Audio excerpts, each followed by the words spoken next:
Hi, I'm Claude. And I'm Clinton, and we're the Lamest Defenders. Is this week's penultimate episode of The Falcon and the Winter Soldier an ultimate disappointment? Let's find out. Hiya,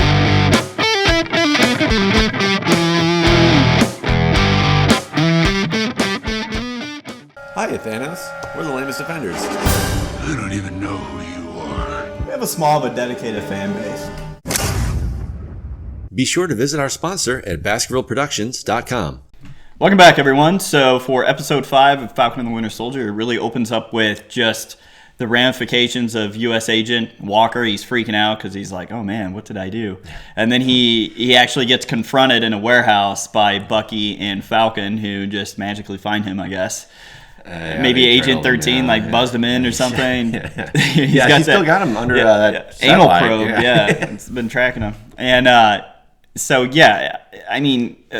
whenever they're about to fight, Winter Soldier and Falcon are like, basically just hand us the shield. You're done. Yeah. Like, you don't deserve it because, you just straight up murdered someone. And then U.S. Agent kind of counters. He's like, well, that's all you do, Winter Soldier. Yeah. That's what you're made for. Yeah. And then it's like, no, let's fight. One of John Walker's lines that was very troubling. He said, when he killed the Flag Smasher, he said, because I had to. Yeah. You didn't have to do anything. That was all your choice at that point. Right. It's never that just, I don't know, that was like, whoa, he is gone. Yeah. He's gone. He's crazy. He's a crazy man. And the fight scene though was awesome. That was the best one so far. You had 3 very well trained, 2 super soldiers just just fighting and beating the crap out of each other. And he holds his own. He dismantles Falcon. Yeah. He throws Bucky into a power box and his arm's like, must not fap. And he just falls down. But it was cool to see Falcon actually for a little bit he did get his ass kicked. Oh yeah, Falcon. You saw his weaknesses. Yeah, he was being a regular dude. Yeah, and then Walker rips off one of the wings. Both of them. Yeah. Oh, both. Okay, yeah. So and it honestly, this fight scene, the best thing I could relate it to or compare it to was from the end of Infinity War, where it was some of the Avengers and the Guardians of the Galaxy trying to get the Infinity Gauntlet away from Thanos. Oh. They're trying to get the shield away from Walker. Yeah, and for sure. I mean, ultimately, Falcon and the Winter Soldier do end up winning, and they basically just take the shield. Bucky picks it up, and he just hands it over to Falcon. He's like, you can have it. The writer and director of The Falcon and the Winter Soldier are clearly fans of the Adult Swim show Eagle Heart, because Bucky just lifts up John Walker like a bat, just swings him. It's like a Shrek 2 fight scene. So funny, and it was the best part of the episode for me. But so they broke his arm too. They broke John Walker's arm to get the shield off of him. Yeah. He's got that kung fu grip on it. The difference between Steve Rogers and John Walker are just more and more glaring every episode. Whereas Steve Rogers would use the shield pretty much as a defensive weapon only. Really, I mean, he would shield bash obviously, but John Walker, he was just begging to just keep smashing people in the face with it.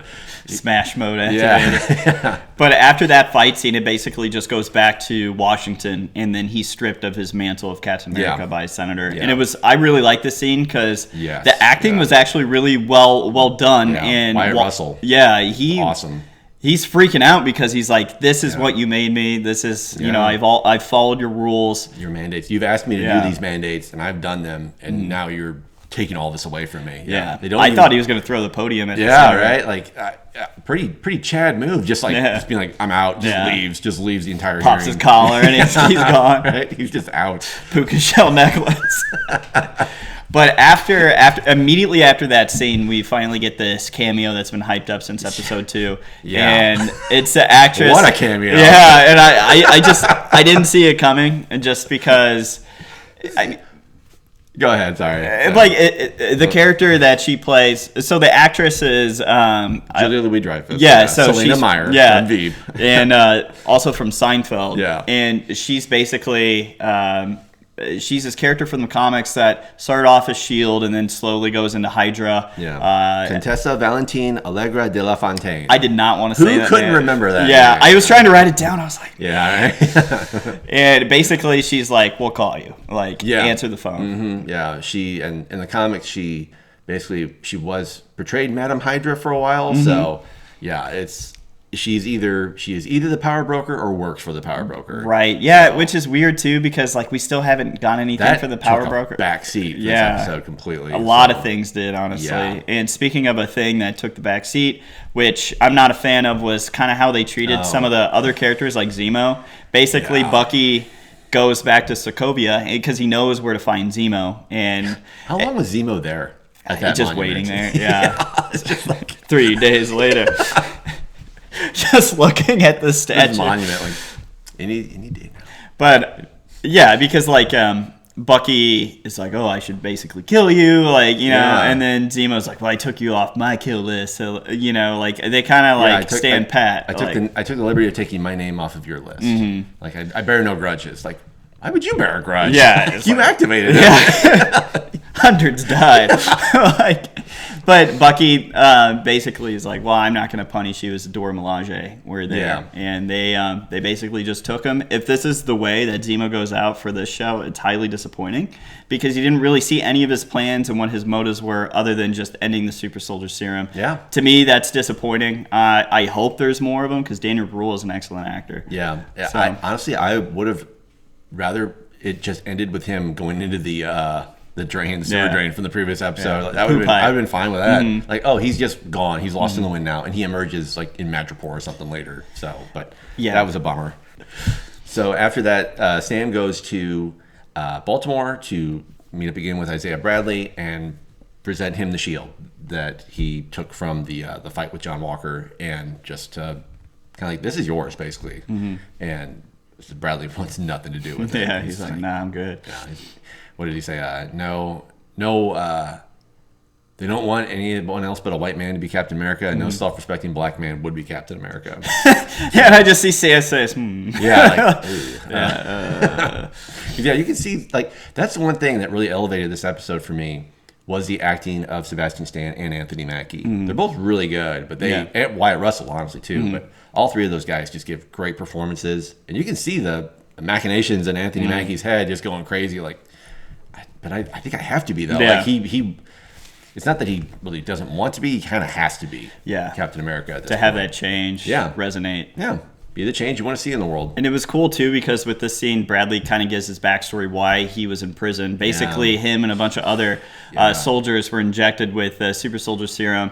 They get captured. The U.S. military just wants to bomb the campsite. And I think this is during the Korean War. And Isaiah Bradley, he wants to go there and rescue them, and they're like, no. But he ends up being successful. They end up capturing Bradley and then torturing him, experimenting on him because they want to find out why it worked for him. Why did he survive from the super soldier serum? And I thought it was excellent, like, to give that backstory and give some history for this character. And honestly, I think it'd be a pretty cool, like, Disney Plus series if it's like another 6-episode type of show. I think it'd be really neat. Miniseries for sure. Why not? So after that, we go back to Louisiana. We go to undisclosed location in Louisiana, and we're back on the boat. So pretty much the rest of the episode takes place there.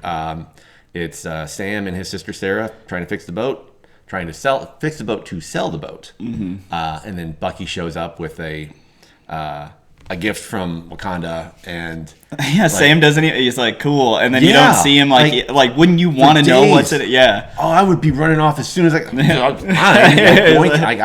I gotta be opening that up as soon as possible. Right. But so we'll just store that here. Yeah, for exactly. I don't want it. Yeah. Come on, dude. Just take it. Just open the box. But so then Bucky is pretty handy, and we find out he can evidently fix a lot of motors. So he's like fixing the boat, and they're doing everything else. Doing some heavy flirting with Sarah, which Sam is not a fan of. Right. And just montages at this point. Yeah, I would say that's pretty much majority of like 3/4 of the episode is a montage, and it reminded me of like South Park or like Team America. The day is approaching to give it your best, and you've got to reach your prime. That's when you need to put yourself to the test and show us the passage of time. We're gonna need a montage.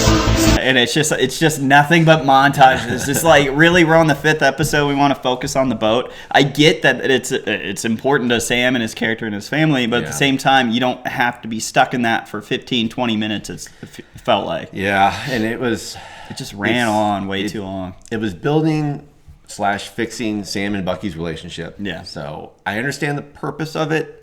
But I really wish there was another way it could have been done. It could have been written more tightly and be done within 5 minutes. And then probably, and then the rest of that scene could just be carried over when Sam and Bucky later on are just practicing throwing the shield. Yeah. And honestly, I like that more than father and son tossing throwing the shield. And I like that more too because I felt like anything they said during that was more important to me than the whole boat crap. I don't know. There's a lot of stuff that I felt like could have been cut out. Yeah. Like, you didn't have to make every episode stretch out to like 60 minutes. Yeah. And that would have been better, like that boat scene, maybe like the 3rd episode, just not the 5th out of the 6 episodes. Yeah. The episode, this kind of took a dive from the previous week. The story progression went from, it's way up here, and now it's like nothing other than just development of characters, which is good, but it should have happened way earlier than that. Episode 6 is going to be breakneck speed. I know, and that's what I worry about. Yeah. Like, I don't know. I liked WandaVision, the finale of it, but it did feel like a lot of things weren't wrapped up cleanly, and I feel like that's what's going to happen with this, because really the Flag Smashers, the writers really screwed up with them, because I don't give a crap about like any of them. They should have showed the GRC, the main protagonist, to them and why they're fighting them. They don't show this that council until the very end of this one. That was our cliffhanger almost. Yeah, and it was just like, this should have been introduced like episode 1 or episode 2. It's just like, at this point, I don't care. And the Flag Smashers now, like, Carly is not sympathetic. She's just a straight up terrorist now. And, like... Yeah, Sharon Carter is basically hired Batroc to... He's back, by the way. Batroc's back. And she hired him to say, like, oh, you want revenge on Falcon? Well, here it is. Go join up with these guys. And she's paying him to basically... drop off this suitcase of ammunition and guns and all this stuff and sabotage. And Carly's trying to get him to join up with their movement. He's like, I just want Falcon. Like, I just want to kill the Falcon. That's all I care about. That's the dumbest thing I've seen in all the Disney Plus stuff, was when she presses a button and then it activates everyone in the park. I guess everyone in the entire city of New York's like, I'm a terrorist now. And it was so stupid, because then all of a sudden they just all start walking to the middle. And I'm like, it was just so dumb. I don't understand this app. I guess it just activates everyone's microchip or something. And they're like, oh yeah, because it was just so stupid. It's just written like shit. Like, I'm sorry. No. It wasn't written well. No. Oh yeah. One quick thing. Sharon Carter, when she's talking to Batroc, she says, like, I have another job for you. So clearly she's behind. She must have been behind the very first episode when we first see Falcon with the abduction of that colonel. Yeah. So it's like she's into kidnapping too now, not just selling real art. So like, I don't know if she's actually the power broker. She's just, her character took an absolute nut. She's lost all morality. Like, her aunt would be disgusted in her. We'll see. I don't know. I think there's still hope that maybe she's just setting up the Flag Smashers and preventing this terrorist attack. I hope. Yeah. I don't know. I don't know. I think they did a disservice to a character that was already underwhelming in the previous stuff, whenever the character in the comic's really cool. Yeah. So... Yeah. And then the episode really, there's two things that really it ends with. Basically, Flag Smashers have infiltrated the consul's meeting, and they're about to do a terrorist attack there. And then it kind of ends with that. And then finally, you get to see Falcon, which is presumably days after he gets the suitcase. At least a day or two. And he opens it up, and you kind of see a glimpse of it, but it's basically the new Captain America suit for Falcon. Then, I mean, we've all seen the leaked merchandise. It's basically the same suit from the comics. Yeah. At least that's what it looks like. And then finally, there's a ending credit scene, and it's just Walker, I guess, just making a steel version of the Captain America shield DIY project. I mean, we were kind of texting back and forth, like, wait, what is this shield going to do? Like, it's not vibranium. No. It just throws it, he's like... He gets shot once, like, oh, okay. Yeah. He's just down. I don't know. I think maybe... he's got some material or something that could help him out. I don't know. I mean, he's soldering one of his Medal of Honor onto it. I thought that was kind of cool, but like, I'm like, dude, you got two more? Like, yeah. I thought he was going to melt it down and like put it somehow into the shield. Like, that would have been kind of cool. But and there's been leaked pictures of him actually becoming that that known U.S. agent with the darker which suit. I would have preferred you see him making that costume instead. Like I think And that would sewing. be cool. Yeah. Well, yeah. I mean, like, why not?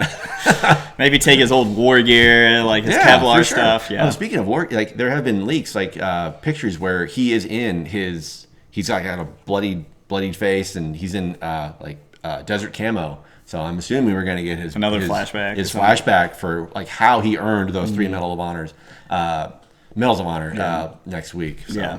Definitely. So I think this episode, it's a step back from last episode. It had some cool portions wherever it developed more Sam and Bucky. Thought that was neat. I liked more Isaiah Bradley. But in the end, I felt like there wasn't a whole lot of story going forward to this. I think this was kind of a waste of an episode when a lot of this stuff that was good should have been introduced a little bit earlier in the show. Yeah. And I think I'm going to give this probably a 7. That's exactly what I was going to give it. I was going to give it a 7 as well. Usually the penultimate episodes kind of are like the last domino to fall, and then they deal with the repercussions after that, where this one, nothing happened. It set up more dominoes. Like montages, baby. You don't know. Stop. Don't do this. Yeah. So it's like they, we talked about earlier, the next episode, the last episode is going to be breakneck pacing. It's going to be exhausting. So definitely. We'll see. Hopefully it wraps up well. Yep. So that is our episode for episode 5 of Falcon and the Winter Soldier. Catch us next week for the finale of this show. So hopefully it's a good one. We'll catch you guys then. Thanks so much. Stay lame. See ya.